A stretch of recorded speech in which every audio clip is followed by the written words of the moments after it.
जब मेरी दीदी प्रेग्नेंट थी तो जीजू मेरे घर पर आए हुए थे और वो मुझे अपने साथ अपने घर लेकर जा रहे थे। वहाँ पर सिर्फ दीदी और जीजू ही रहते थे। अचानक पता नहीं जीजू को क्या हुआ और जीजू ट्रेन में ही मेरी। नमस्ते दोस्तों, स्वागत है आपका एक बार फिर से हमारी आज की जीजू और साली की कहानी में। ये कहानी मेरी सच्ची कहानी है। इसे सुनकर आप सब हैरान हो जाएंगे क्योंकि ये कहानी बहुत ही अलग और मेरी सच्ची कहानी है। मेरा नाम रोशनी है और मेरी उम्र 20 साल है। मेरी दीदी की 2 साल पहले ही शादी हुई थी, लेकिन 2 साल के बाद अभी वो प्रेग्नेंट हुई थी। जब मेरी दीदी और जीजू का रिश्ता देखा जा रहा था तो पहली नज़र में जीजू ने मुझे पसंद कर लिया था क्योंकि मैं दीदी से कुछ ज़्यादा ही खूबसूरत थी। वो हुआ ये था कि जब मैं चाय और नाश्ता लेकर बाहर आई थी तो जीजू समझ लिए थे कि मैं ही दीदी हूँ। लेकिन जब दीदी आई तो फिर वो भी ठीक थी। तो फिर उन्हें पता चला कि अच्छा, शादी तो इससे होने वाली है। उन्होंने दीदी से शादी तो कर ली, लेकिन अभी भी वो मुझे देखा करते थे। जब मैं उनके घर पर जाया करती थी तो वो मेरी बहुत खातिरदारी किया करते थे। धीरे धीरे दिन गुजरता गया और जीजू ने दीदी को अपनी धर्म पत्नी मान चुके थे और वो उनके साथ अपना पति पत्नी का जीवन बिताने लगे थे। फिर अचानक 2 साल बाद दीदी प्रेग्नेंट हो गई। तब उनके घर पर कोई भी नहीं था। फिर जीजू ने मम्मी को कॉल किया और कहा कि क्या रोशनी को आप मेरे यहाँ पे भेज सकती हैं, थोड़ा इसकी दीदी को सहारा मिल जाएगा। तभी मम्मी ने कहा बेटा, हाँ बेटा, क्यों नहीं। मम्मी ने मुझे बताया कि रोशनी बेटा इधर आओ, ये लो तुम्हारे जीजू का फोन आया है, जीजू से बात कर लो। जब मैं जीजू से बात की तो जीजू मुझसे कहने लगे कि रोशनी, अगर आपके कॉलेज की छुट्टी होगी तो प्लीज आप यहाँ पर आकर थोड़ी सी अपनी दीदी की देखभाल कर देंगी।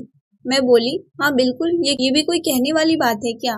लेकिन जीजू, मैं आ तो जाऊंगी लेकिन मैं अकेले सफर नहीं करती हूँ क्योंकि मुझे बहुत डर लगता है। उन्होंने कहा कि अच्छा कोई बात नहीं, मैं कल छुट्टी लेकर आता हूँ और फिर तुम तैयार रहना। मैंने कहा कि ठीक है जीजू। जब वो छुट्टी लेकर हमारे घर पर आए तब मैं लाल कलर की ड्रेस पहनी हुई थी। रेड सूट और ब्लैक चुन्नी में मैं बहुत ही ज्यादा खूबसूरत लग रही थी क्योंकि मैं बहुत ज्यादा ही गोरी थी। जीजू मुझे देखते ही रह गए। वो मुझे देखते रहे पर उन्होंने कुछ नहीं कहा। कुछ देर बाद वो बोले, उन्होंने कहा कि रोशनी, तुमने सब सामान पैक कर लिया है। मैंने कहा हाँ जीजू। तभी मम्मी आई और बोली, अरे बेटा, इतनी भी जल्दी क्या है, थोड़ा नाश्ता तो कर लो, अभी अभी तो आए हो, हमारे यहाँ से पानी पिए बिना नहीं जाया जाता है। जीजू ने कहा, देखिए मम्मी जी, लेट हो रहा है, नहीं तो मैं खुद ही यहाँ पर रुक जाता और रोशनी की दीदी को वहाँ पर अकेले छोड़कर आया हूँ तो इसीलिए वहाँ भी जाना जरूरी है।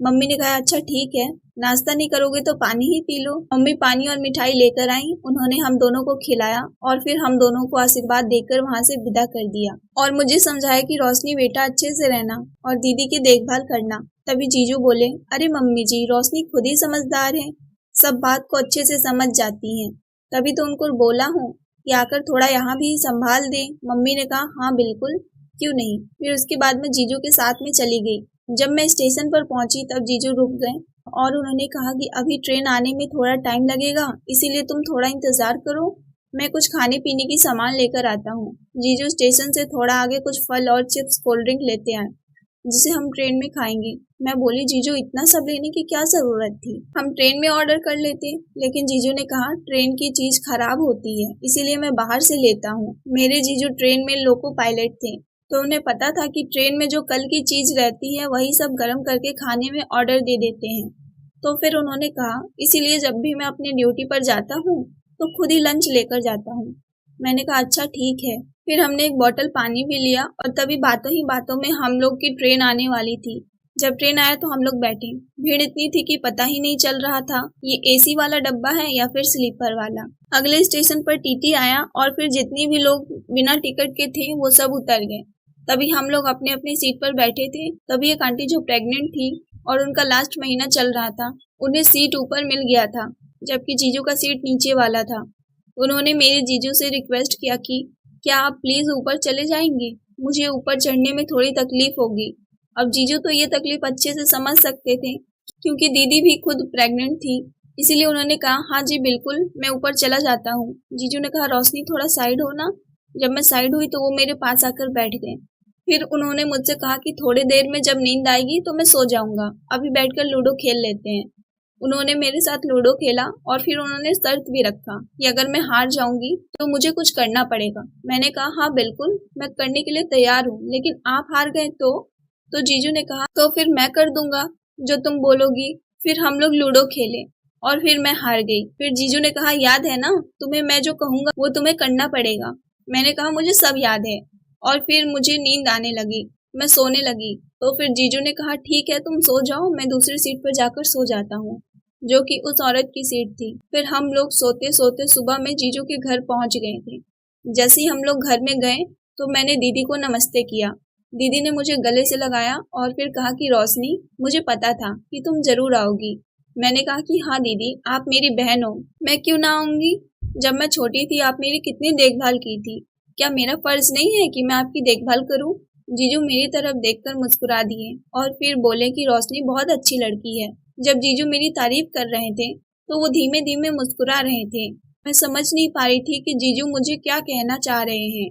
हम और जीजू बाहर से ही नाश्ता पैक करवा कर लाए थे, तो सुबह सुबह हम, दीदी और जीजू तीनों लोग नाश्ता किया और फिर हम लोग आराम करने लगे। दीदी को बहुत ज्यादा थकान हुआ था, फिर वो अपने रूम में सोने चली गई। तभी धीरे से जीजू मेरे कमरे में आए और बोले कि तुम्हें याद है ना कि तुम्हें क्या करना है। मैं बोली पर आपने तो बताया ही नहीं था कि क्या करना है, बस इतना बोले थे कि जो मैं बोलूंगा वो तुम्हें करना पड़ेगा। तो फिर मैं मान गई थी। तो आप बताइए क्या करना है। उन्होंने कहा कि कल तुम्हारी दीदी का बर्थडे है और मैं उन्हें सरप्राइज देना चाहता हूँ, तो उन्हें कुछ भी नहीं बताना। मैंने कहा ठीक है, मैं कुछ नहीं बताऊंगी। फिर जीजू ने कहा तुम रात को ऊपर वाले छत पर आ जाना, मुझे तुमसे बहुत जरूरी बात करनी है। मैंने कहा ठीक है जीजू। जब मैं ऊपर रात में गई तो मेरी आंखें खुली की खुली रह गई। मैं बहुत हैरान हो गई थी कि जीजू ऐसा भी कर सकते हैं। अब मुझे कुछ भी समझ में नहीं आ रहा था कि मैं क्या करूं, क्योंकि मैं दीदी की भी बहन थी और जीजू की भी बात को मुझे मानना था, क्योंकि मैं लूडो में हार गई थी और फिर मुझे कैसे भी करके ये शर्त को पूरा करना था। जीजू ने मुझे काले कलर की ड्रेस दी और कहा कि देखो ये कैसी लग रही है। मैं बहुत हैरान हो गई थी कि जीजू मुझे ये ड्रेस क्यों लाकर दे रहे हैं। फिर मैंने कहा ड्रेस तो बहुत अच्छी है लेकिन ये मेरे में फिट नहीं होगी। मैं कोई ना कोई बहाना करना चाहती थी, क्योंकि मैं नहीं चाहती थी कि मैं उनकी दी हुई ड्रेस पहनूं और मैं दीदी के साथ धोखा करूं। फिर जीजू ने कहा हाँ मुझे पता है ये ड्रेस बहुत अच्छी है, तो मैं ये ड्रेस तुम्हारी दीदी के लिए लेकर आया हूँ। तो मैंने कहा अच्छा, हाँ वही तो मैंने सोचा कि ये ड्रेस तो मुझ में बहुत ढीली है, मेरे में कैसे होगी। तो फिर जीजू ने कहा आपके लिए तो मैं बहुत अच्छी ड्रेस लेकर आया हूँ, आप देखना चाहती हो। मैंने कहा हाँ जीजू दिखाइए। जब उन्होंने मेरे लिए जो ड्रेस दिखाई वो लाल कलर की थी, क्योंकि मैं अपने घर पर लाल कलर की ड्रेस पहनी थी। तो जीजू मुझे देखते रह गए थे, इसीलिए शायद वो मुझे रेड कलर की ड्रेस लाकर दिए और जब मैं पहनती तो वो ड्रेस बहुत ही खूबसूरत लगता। लेकिन मैंने जीजू से कहा जीजू उसकी कोई जरूरत नहीं थी। और जब मैं छत पर गई थी तो मैं चारों तरफ देखकर इसीलिए हैरान रह गई थी, क्योंकि चारों तरफ जीजू ने इतनी खूबसूरत तरीके से सजा रखा था जिसकी कोई उम्मीद नहीं थी। इसीलिए वो मुझे दिखाने के लिए सिर्फ बुलाए थे कि रोशनी बताओ ये कैसा लग रहा है, क्योंकि अगले वाले दिन दीदी की जन्मदिन थी और वो चाहते थे कि वो दीदी को खुश करे। मैंने कहा बहुत ही सुंदर जीजू, आपकी तरह हस्बैंड सबको मिले। उन्होंने कहा आपने तो मुझे अपनाया नहीं, लेकिन अब जिन्होंने मुझे अपना लिया है उसको तो मुझे खुश करना पड़ेगा ना। मैंने कहा हाँ बिल्कुल, वो मेरी दीदी है और आपका हक है कि आप पूरा पूरा उनको खुश करें और उनके साथ हमेशा रहें और उनका साथ दें। जीजू ने कहा साली जी, इसमें मेरे तरफ से कोई शिकायत नहीं मिलेगा, मैं आपकी दीदी की हमेशा देखभाल करता रहूंगा। अभी इतने में दीदी पता नहीं कब ऊपर आ गई और फिर वो हमारी बातें सुनकर कहने लगी ये तुम लोग क्या बातें कर रहे हो। फिर हम डर गए कि दीदी ने कहीं हमारी बातें तो नहीं सुन ली। और फिर दीदी ने कहा अच्छा बताओ ना किस चीज पर प्लानिंग कर रहे हो और इतनी सजावट क्यों कर रखी है तुम लोगों ने छत पर। फिर हमें पता चला अच्छा